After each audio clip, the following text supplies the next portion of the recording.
Hi friends, welcome to HMN zone YouTube channel.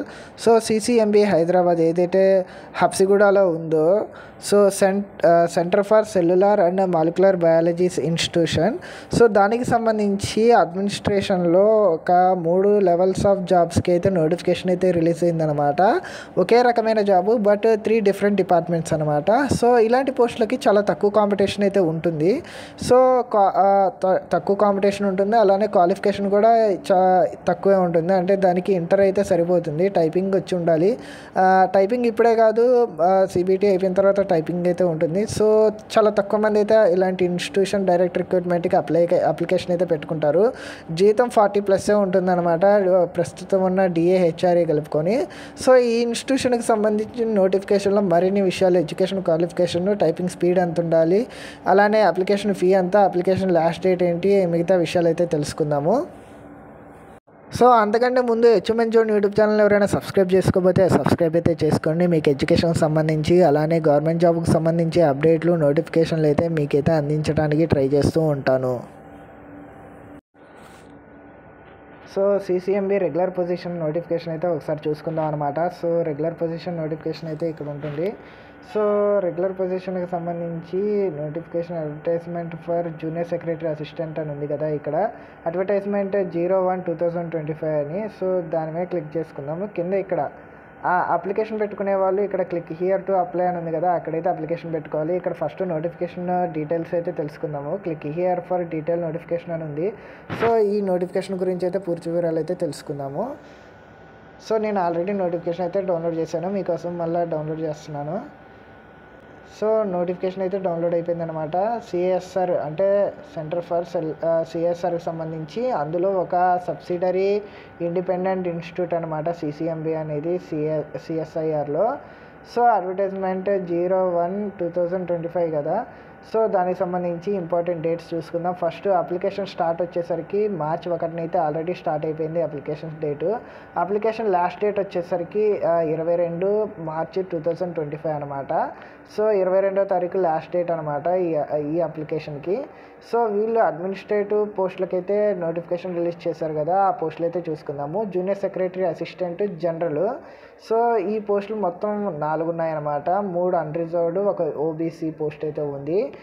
Pay level 2 ఉంది, అంటే చేతికి 38,483 వస్తాయి. అంటే పే లెవెల్ 2 అంటే బేసిక్ పే 25 అయితే ఉంటుందన్నమాట, 25,000 అయితే ఉంటుంది. హెచ్ఆర్ఏ డిఏ మొత్తం కలుపుకొని 38,000 వస్తాయి. ఇప్పుడు డిఏ హెచ్ఆర్ఏ పెరిగాయి కాబట్టి 40+ అయితే రావచ్చు.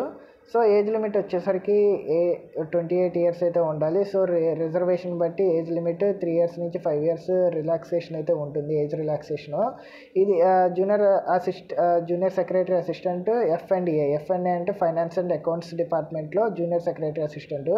ఇవి 2 ఉన్నాయి, 2 కూడా అన్రిజర్వ్డే. వీటికి కూడా సేమ్ పే మ్యాట్రిక్స్ లెవెల్ అయితే ఉందన్నమాట. సో నెక్స్ట్ డిపార్ట్మెంట్ వచ్చేసరికి ఎస్ఎన్పి అనమాట, stores and purchase. Junior secretary assistant stores and purchase అనమాట. ఇవి కూడా 2 పోస్టులు ఉన్నాయి.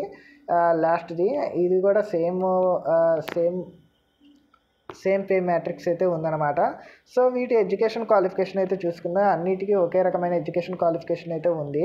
సో ఎడ్యుకేషన్ క్వాలిఫికేషన్ వీటికి చూసుకుంటే 10+2 ఆర్ 12 ఆర్ ఇట్స్ ఈక్వలెంట్ అనమాట. అంటే 10 తర్వాత +2 అంటే 10 తర్వాత 2 సంవత్సరాలు ఐటీఐ కానీ, లేదంటే 2 సంవత్సరాలు ఇంటర్మీడియట్ కానీ, లేదంటే డిప్లొమా కానీ చేసిన వాళ్ళు అయితే ఎడ్యుకేషన్ క్వాలిఫికేషన్ పరంగా ఎలిజిబిలిటీ అవుతారనమాట. అలానే కంప్యూటర్ నాలెడ్జ్ అయితే ఉండాలి. అలానే కంప్యూటర్ స్పీడ్ అంటే టైపింగ్ స్పీడ్ అయితే వచ్చి ఉండాలన్నమాట. టైపింగ్ స్పీడ్ వచ్చేసరికి మనకి మినిమం 30 words per minute అయితే ఉండాలన్నమాట. ఇక్కడ ఉంది కదా, సో నోట్ అని ఉంది కదా, ఇక్కడ presently 35 words per minute in English are 30 words per minute in Hindi అయితే ఉండాలి. మీకు హిందీ అయినా ఇంగ్లీష్లో అయినా ఏది ఉన్నా పర్లేదు. ఇంగ్లీషే మ్యాక్సిమం స్టూడెంట్స్కి ఉంటుంది కాబట్టి ఇంగ్లీష్లో 35 words per minute అయితే ఉండాలన్నమాట. సో టైపింగ్ టెస్ట్ అనేది దాని గురించి అయితే మళ్ళీ నేను ఒక వీడియో అయితే చేస్తాను అనమాట, టైపింగ్ టెస్ట్ ఎలా ఉంటుంది ఏంటనేది. సో జాబ్ స్పెసిఫికేషన్స్ వచ్చేసరికి జనరల్ పోస్ట్కి junior secretary assistant general administration డిపార్ట్మెంట్లో వచ్చేసరికి ఈ పోస్టులకి the required to provide assistance in the functions of general administration. ఇదేం జనరల్ అడ్మినిస్ట్రేషన్లో అసిస్టెన్స్ చేయడం, అలానే అకౌంట్స్లో అసిస్టెన్స్, అలానే స్టోర్స్ అండ్ పర్చేస్లో అసిస్టెన్సే ఉంటుంది మ్యాక్సిమం. డెస్క్ టైప్ జాబే ఉంటుందన్నమాట. సో ఇంకా మిగతా విషయాలకు వస్తే హెచ్ఆర్ఏ, డిఏ అండ్ టీఏ కూడా ఎక్స్ట్రా ఉంటుందన్నమాట దీనికి. ఇంకా అన్నిటి నార్మల్ గవర్నమెంట్ జాబ్కి ఎలాంటి ఉంటాయో అవే ఉంటాయి.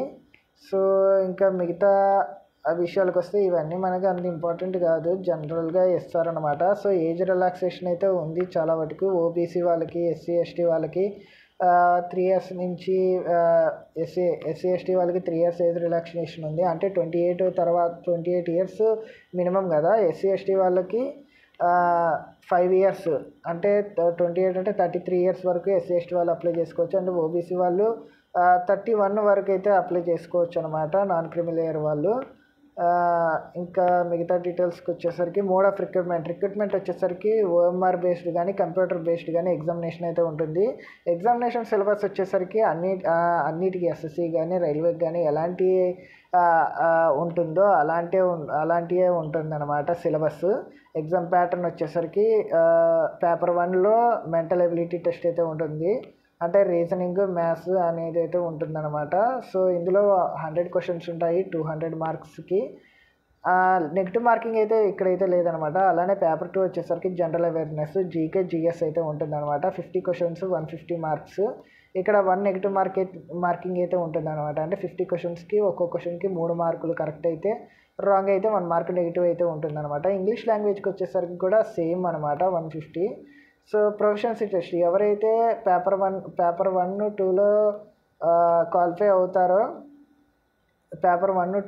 అవుతారో, వాళ్ళకి తర్వాత షార్ట్ లిస్ట్ చేసి వాళ్ళని స్కిల్ టెస్ట్కి అయితే పిలుస్తారు అనమాట. ప్రొఫిషియన్సీ టెస్ట్ అంటారు, అంటే టైపింగ్ టెస్ట్ అనమాట. వాళ్ళకి 1 minute 35 words టైప్ చేసే కెపాసిటీ అయితే ఉండాలన్నమాట. సో వాళ్ళనైతే టైపింగ్ టెస్ట్కి అయితే పిలుస్తారు. టైపింగ్ టెస్ట్ కూడా హైదరాబాద్లో జరిగే అవకాశం అయితే ఉంటుంది. ఎగ్జామినేషన్ సెంటర్ కూడా హైదరాబాద్లోనే ఉంటుంది మ్యాక్సిమము. సో అప్లికేషన్ ప్రాసెస్ వచ్చేసరికి ఇందాక మీకు వెబ్సైట్లో చెప్పాను కదా, అందులోనే ఉంటుందన్నమాట, అప్లై అని.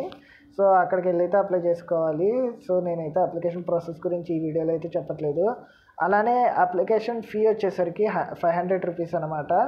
500 rupees అప్లికేషన్ ఫీ అయితే ఉంది. ప్రతి ఒక్కరికి అయితే 500 అయితే ఉంది.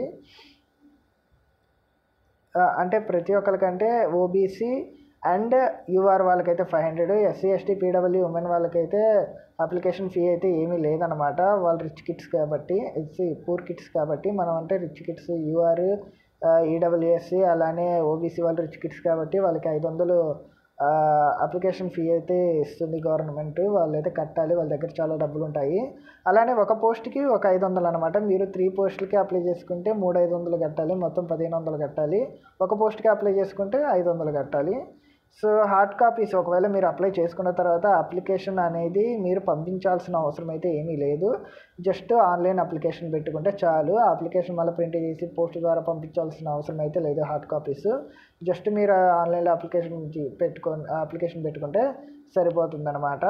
సో ఇదనమాట ఈ సిసిఎంబి జూనియర్ సెక్రటరీ అసిస్టెంట్కి సంబంధించి జాబ్ నోటిఫికేషన్ సంబంధించి.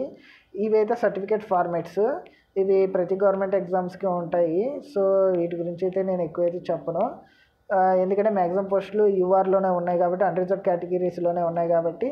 సో వీటి గురించి అయితే మనకు అవసరం లేదనమాట. సో ఈ నోటిఫికేషన్ గురించి ఇంకేమైనా డౌట్స్ ఉంటే కింద కామెంట్ సెక్షన్లో అయితే కామెంట్ చేయండి. ఈ వీడియో నేను అయితే మీకు మంచి ఇన్ఫర్మేషన్ అయితే ఇచ్చానని అనుకున్నాను. ఇన్ కేస్ మీకు ఏదైనా అర్థం కాకపోతే ఈ వీడియోలో కింద కామెంట్ సెక్షన్లో కామెంట్ చేయండి. నేను మీకు మంచి ఖచ్చితంగా ఆన్సర్ అయితే ఇవ్వడానికి ప్రయత్నిస్తూ ఉంటాను. Thank you.